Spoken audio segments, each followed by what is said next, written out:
I'm going to tell you a little bit about creating events and making them really great for developers and give you an idea. So if you were in the sessions earlier, you know I've been doing developer relations for almost 15 years. I've actually been doing events for over 30 years. Yes, I am old enough to be some of your mothers. I actually did my first professional event 30 years ago. It was 3 days long for 3,000 people. I had a $250,000 budget, and I ended up doing that for 3 years before, as I often have done, as I get really burnt out because I work way too hard and I travel way too much and I work way too many hours, and then I took time off and I traveled around the world. And actually, I'm kind of in the same state right now. I'm a little burnt out right now. So what I'm going to be doing, and the more I tell people I'm going to do this, it means I really have to do it, and I'm feeling kind of nervous and indulgent about it. But I'm actually taking January and February as a sabbatical, and I'm going to Barcelona, and I'm taking Spanish lessons. How excited is that? I'm so excited about it. And then we'll come back and we'll do DevRel again. So I've been doing events for a really, really long time, and I've done huge events that were like 2 weeks long with tens of thousands of people, and I've done, hackathons and workshops. And it's always really, it's interesting how many events that you go to that the people who organize them just think about themselves and getting their message across, and they don't really think about who their audience is. So I'm going to walk you through a process that I went with, actually with Samsung earlier this year. Did anybody go to the Samsung Developer Conference in San Francisco in April? One person? Yay! So I was part of the organizing team for that one, and we actually were very systematic about going through developer experience. So this is going to show you sort of a big event and what we went through, but it's equally applicable to any kind of event, even like this one that you're doing, a hackathon that you're doing, or even something, a workshop that you're doing in terms of what you really need to think through. So I'm going to start off with just showing you a couple of my pet peeves about events. One of them is something like this. So how many of you actually host events for your own organizations? Good, good, good. How many of you do like super big ones? Like we're talking really big sized ones. How many want to do really super sized ones? I would say, 500 to a couple thousand people. I mean, those are really big. Once you get over 100, it really changes the dynamics on things, and it certainly changes your budget too and the number of people that you need. So this is always one of my pet peeves, especially at developer events. And one of the biggest faux pas, I guess, I saw of this was an event that I went to, I think it was in Nice, probably 8 or 9 years ago, with the device company that doesn't exist anymore. And it was a developer event. And we went to register, and the registration line for developers, started over here and went all the way down there and snaked around the corner. And then over here was a nice little registration area for all the VIPs who were getting served very quickly. And it was all the executives, and it was all the media. And it's like, this is a developer event. Those are your VIPs. So one of the things to think about is, when developers are first coming into your event, when your attendees are first coming in, what are you showing them? What kind of experience are you giving them? Are you showing them that they're not important enough, that you're going to give time and you're going to consider your time? Think about that when they come in. This is a pet peeve of mine. So if it's going to be VIPs, your developers are your VIPs. Make sure that everybody is getting through fast enough and quickly enough and you're really thinking about them. My next pet peeve is, how many of you, this isn't actually my closet, but it looks pretty darn close. How many of you have had bags like this that you've collected over the years? And especially a lot of these big bags, which are just mostly kind of useless, and then you see the branding on them. Do you really want to rock around with all that kind of branding and all these logos? You really don't. So, I mean, swag and how you present yourself, that becomes a part of developer experience and what you need to think about too. Please do not give me another bag. Does anybody actually have a really good conference event app that they like? I haven't found one yet. I truly haven't. I've been to so many events and I've tried a lot of different apps. Go-to conference? Yeah. I just find that they're really kludgy, or else they tend to be a decision that people make at last minute. So the information doesn't quite get in, it doesn't change fast enough, it doesn't allow people to really interact with it. So that's something else that kind of really gets me all the time. But so what is developer experience at events? It really is about that end-to-end experience that developers are going to get from start to finish. What it does, it affects how they feel about you and your product and how they're going to engage with you later on. And if you don't get it right, you're going to hear about it on Twitter, but they're not going to come back and they're not going to engage with you. And when I mean end-to-end, I really mean end-to-end. So, think about it prior to the conference. So how are they actually learning about your event? Is it through a developer portal that you've come up with especially for the event? Are they finding out about it because they just happen to stumble across something even though they're part of your community? I've actually been involved with a number of different groups where they've actually got a mailing list, but it wasn't until like 2 weeks before that they thought, we should probably send an email out to our mailing list and let them know that we've got an event going on. So it's really, again, right from the very beginning and thinking about it far enough in advance, what is that message that you're going to send and how you're going to send it. Because that way, they decide to sign up. They probably need approvals. I work with a lot of really large companies, and it's like, yeah, this year we don't want just people from the Valley. We're going to get people from London coming and Berlin, and we're going to get people from all over the place. Like, okay, but these people need enough notice so they can book a flight, and so they can get approvals, so they can find a hotel room that doesn't cost $450 in San Francisco. And so they've got really time to plan. So you need to, again, sort of think about those things prior to your conference. And yeah, so they're locking down their travel plans. Yes, a lot of you think about what's happening on site, but you need to think about prior and also about after.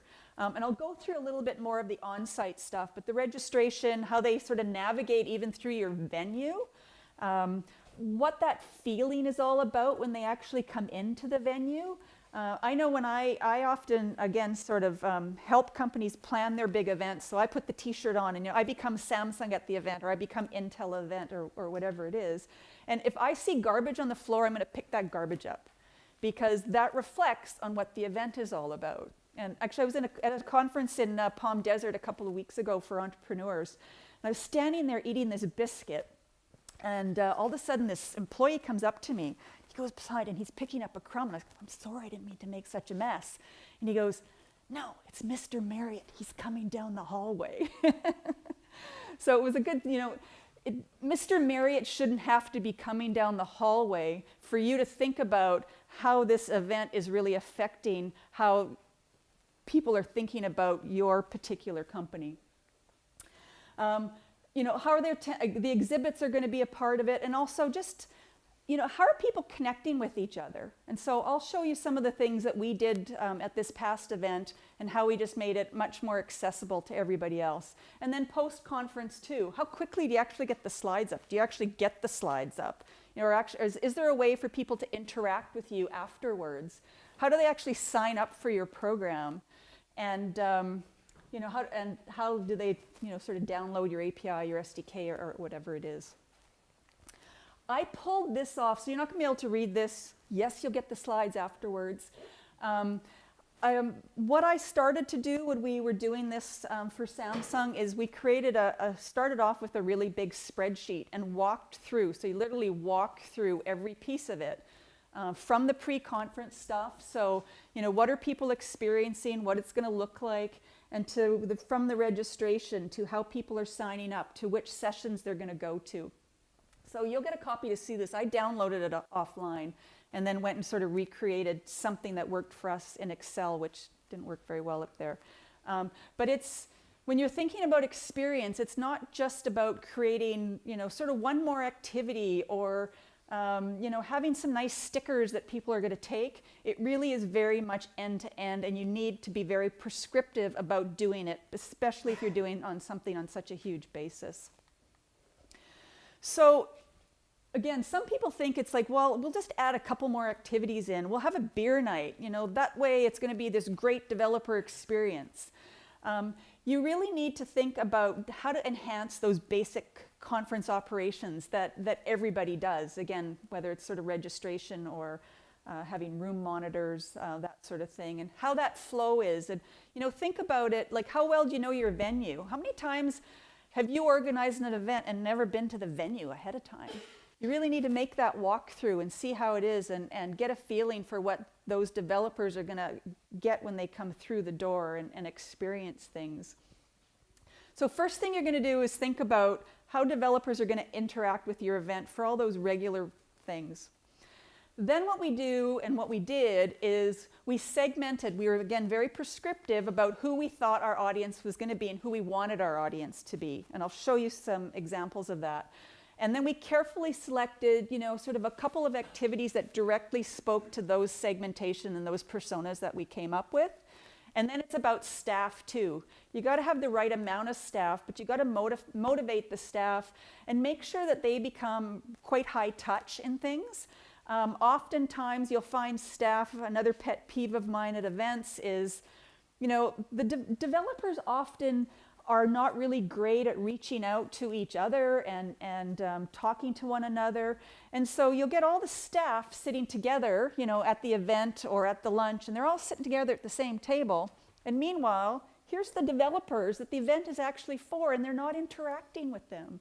So the staff that is going to be part of your event and the volunteers that are going to be part of your event actually need some really great training too, to understand. And if there's a way to incent them to be more frontline, more hands-on, more evangelistic, you're going to need to do that. And it's not all necessarily, if you've got some of your product engineers there, it's not necessarily in their natural behavior to go out and talk to people, but sometimes you just need to give them goals and say, just meet 2 new developers today and you don't have to meet any more. And often you'll find once they start to meet 1 or 2, it makes it much easier for them to just go up and go, hey, I'm Bob, I work on such and such a product. What do you think about it? And you may actually have to be very, again, prescriptive about it and go, I know you don't really like talking to people, but here's a script for you. Here's what you need to do. Just say, listen, here, I'm Bob. This is the product that I work on. What do you think about it? Or what could we do better? Great. Doesn't that make it easier for you to go and do that? Yes. So make sure that the staff becomes quite high touch as well.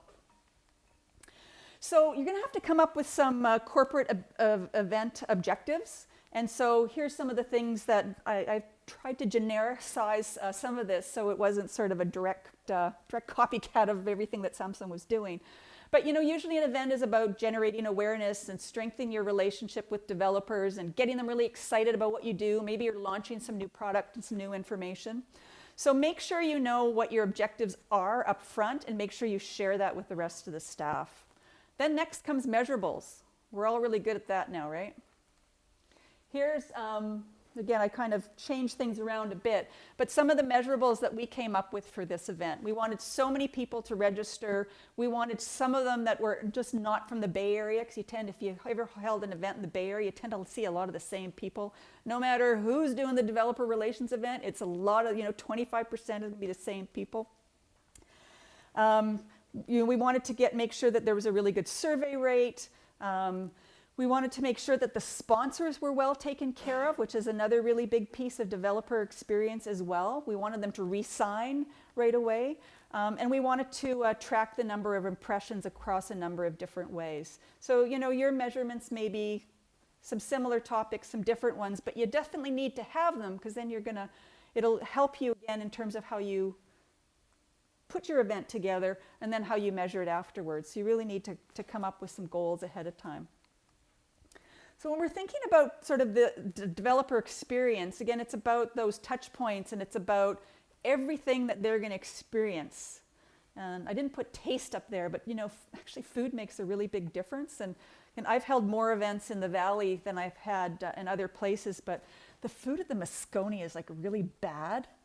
But you've just got to kind of, work with that a little bit. But, so think about what are developers going to see when they first come into your event? And, certainly for a lot of the bigger companies, they spend a ton of money. on, big pillars and lots of color. And if you've ever been to either the Google I/O or the Intel events or any of those kind of things, they spend a lot of money. You don't necessarily need to, but you need to be really thoughtful about what they are going to see. And signage is just such a big one. Another pet peeve of mine too is when you're going through events and you have absolutely no idea where to go.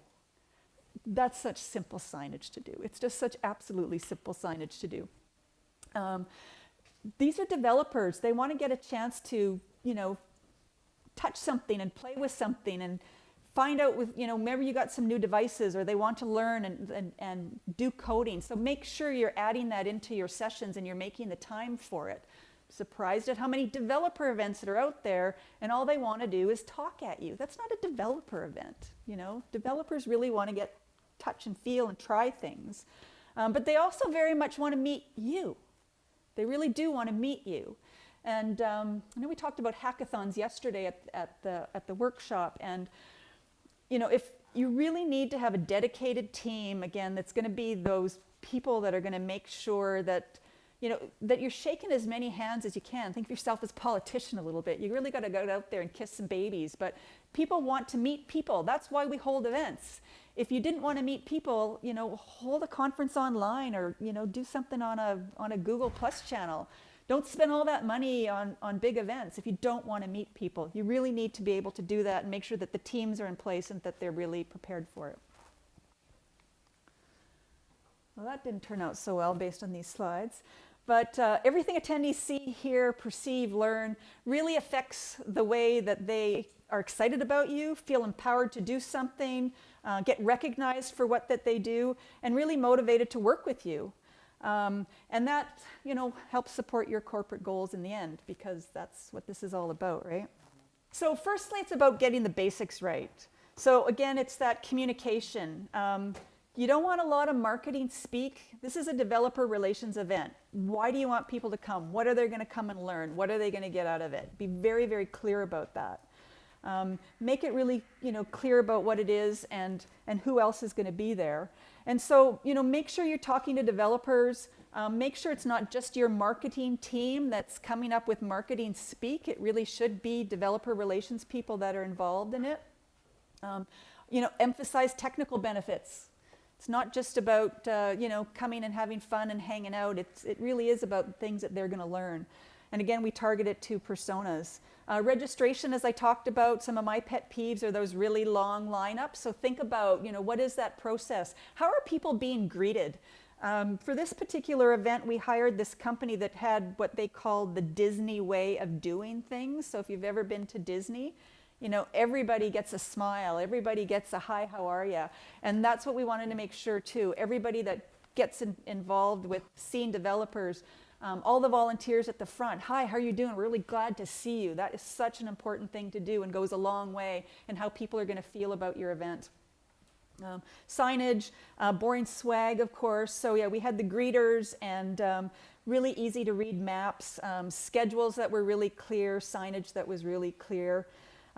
Within your keynotes, your workshops, and that sort of thing, I was going to try and do it with Phil, but we didn't quite do it as well. But another thing that kind of is a pet peeve of mine and really important for developer experience is introducing the speaker, and welcoming people to the session that you're at.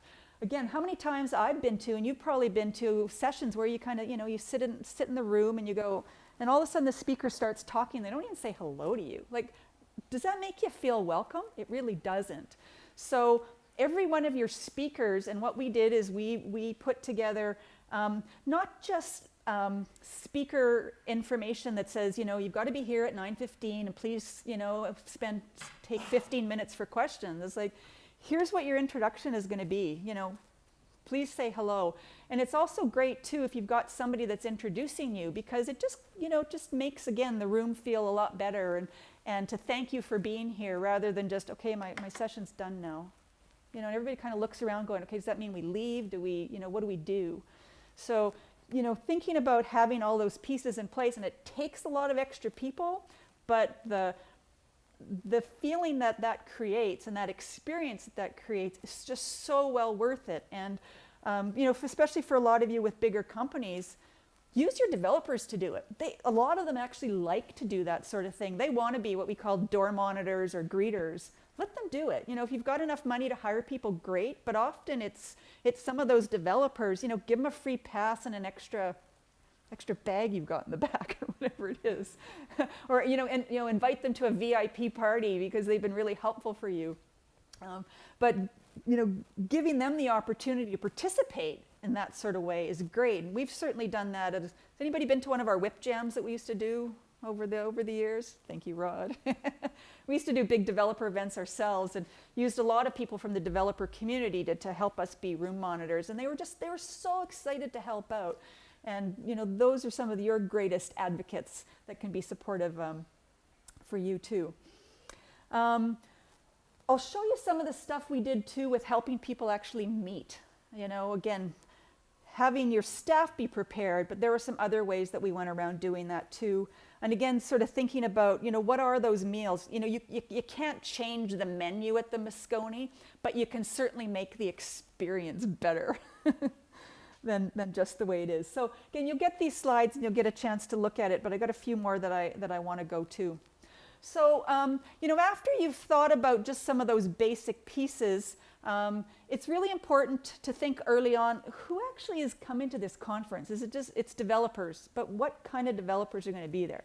So, what kind of skills are you focusing on? Who are these people and what kind of, what do they want to see from you? Are they interested from Samsung? Was it wearables? Was it IoT? Was it some of the new devices? Really, what was it that we were going to showcase that was going to be there? You're looking at big companies, small companies, where are they coming from? And what are the roles in these companies? Because different roles, as we know, they've got to make different decisions about things and they want to see some different things. So you really need to think through that. Once you've thought through that, you start to then sort of form things into the personas of the companies. We happen to look at this going small companies, big companies, startups, enterprises, indie brands. Looked at the type of company it was, who from that company would probably attend, and actually what was their interest in the company that we were representing. It's really important to think that through. And then what we did was went and looked at all those different sort of 4 personas of them and said, okay, so an indie developer is coming. What does he want to see? Or what does she want to see there? Interested in any kind of new technology, definitely wants to see some demos. Oh, we haven't thought of any demos yet? We better get some demos happening. What does a brand want to see? They're probably not going to send a lot of their, developers that are there. They want to actually talk to you as a partner. They want to have some more meetings. They want to see demos. They probably want to see a private demo. So have you thought about that? If you're talking about bringing enterprises in, who is it from the enterprise that's going to be there, and what kind of angle are they looking at? So they're going to, all these different kind of groups that you're bringing in and you're thinking about for your personas are going to want to see something different. They're going to want to touch something different. They're probably going to want to learn something different or learn about it in a different way rather than, coding versus finding out more about a product roadmap, for instance. And they're going to want to meet different people. A lot of the indies, they all want to meet your rock stars, right? Or they want to meet some of the partner rock star developers that are there. So bring them in and let's do some of that sort of thing. Your brand and enterprises could probably care less about those kind of people. They want to meet the decision makers in your company. That's who they want to make sure those people are accessible. So to make it a little bit easier for staff and for us thinking about things, we actually came up with some people. So we had coders, and when we thought about what could we actually do specifically for these folks, we had hands-on coding sessions for them, very specific times on some specific things that they could do. For the startup entrepreneurs, they wanted to have some pitch sessions. And so we organized some pitch sessions for them where they could actually get in front of some accelerators and investment types. For the enterprise technologists, they wanted to see roadmaps. They've got to plan what they're doing, and that's what they wanted to see. So we made sure those kind of sessions were set up for them. For partners and sponsors, again, they wanted to see execs. So I'm just going to run through then a couple of other of the sort of generic things that we ended up doing that enhanced that overall experience, but weren't just done because it was kind of fun. They had a very, very specific meaning and reason behind what we were doing. So we had something what we called the Flair program. And so these were little buttons that we made up. And we put them sort of strategically around all the different levels of the Moscone so people could go and get them. And we had them for different roles. We had them for different expertises. So anybody was in IoT, from wearables to whatever. We also had them for some different interests. So, you know, were you a beer drinker? Were you a wine drinker? Were you a gamer? Were you, into skateboarding or cycling? And then some specific for Samsung ones based on partners, and they were actually at partner booths, so you can go and get those. And we did it for a couple of reasons. We wanted to showcase partners, so they were really excited about it. But we really wanted to give developers and other people too an opportunity to go, oh, hey, you're really into wearables too. It gives that people an opportunity to start a conversation where sometimes it might be a little more uncomfortable to do that. Because I'm not scared to go up to somebody and go, hi, I'm Carolyn, how's it going? But not everybody is like that. So if you give somebody a little bit more opportunity to talk about things, you can do that. And we actually did this at an AT&T conference a number of years ago, but this time we made it much more really more specific, and it was something that we had over the course of the whole conference. So not all the badges went out at all at the same time. So people really got into it. Like they really they started to collect them and they got really excited about it. And just a couple more slides, I'll show you something we did called Dev Dollars. But what we ended up doing too is, I'd have a bunch of Dev Dollars in my back pocket, and if somebody was having a lot of badges on them, it's like, give them a Dev Dollar and they could go and spend that on something else. So people tweeted about it. So in terms of, what did it do for the conference? For developers and their experience, it gave them a chance to meet people. It was something exciting. It gave them a chance to win prizes as well, really make those connections.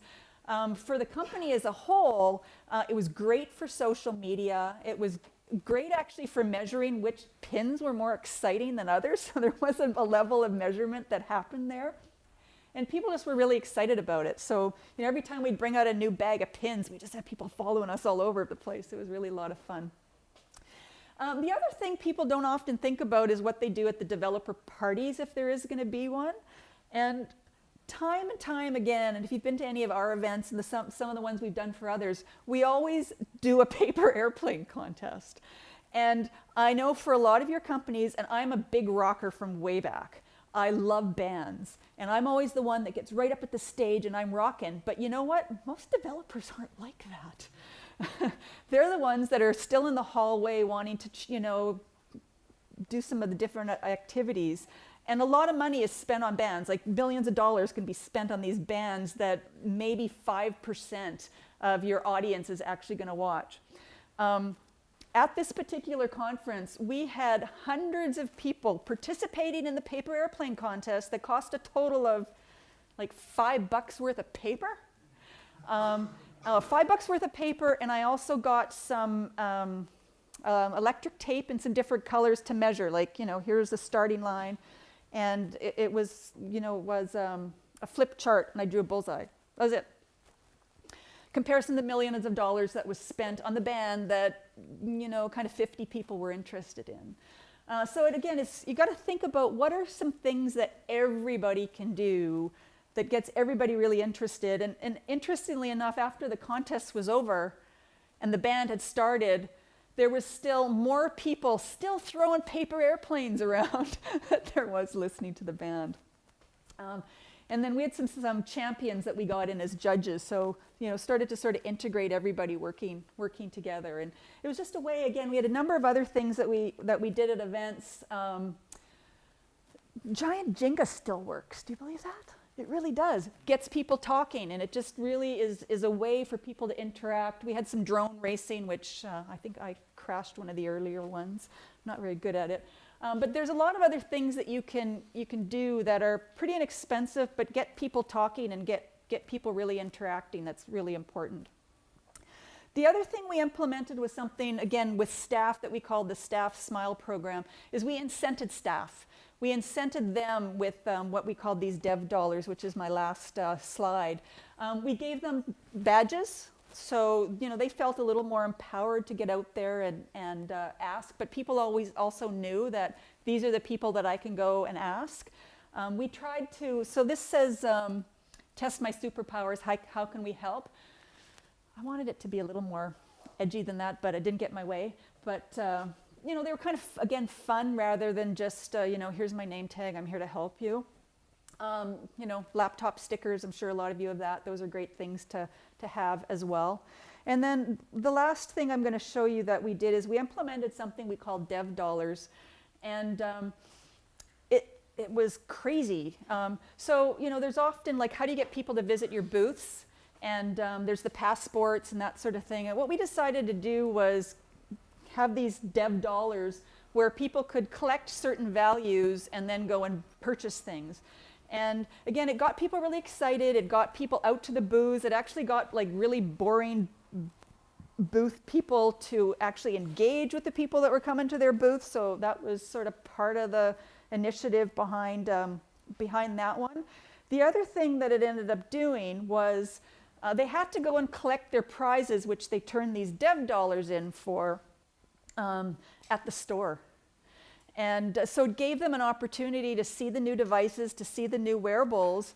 And it actually wasn't a goal of ours to increase revenue in the on-site store, but it did such a good job. It really worked out really well.